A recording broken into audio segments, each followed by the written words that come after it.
ее наибольшее количество раз выигрывал наш турнир, выигрывали Жунцова, 12 раз, Батка, 12 раз, Монгол, 10 раз, Барс, 10 раз, Балкон, Сызжик, 10 раз, Наши 9 раз, Боярка, 9 раз, Басов, 9 раз, Жунцова, 9 раз, Баток, 9 раз.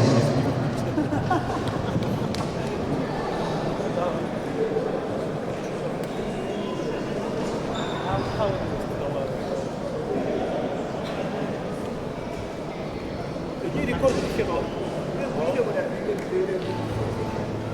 Какие рекорды фехтов?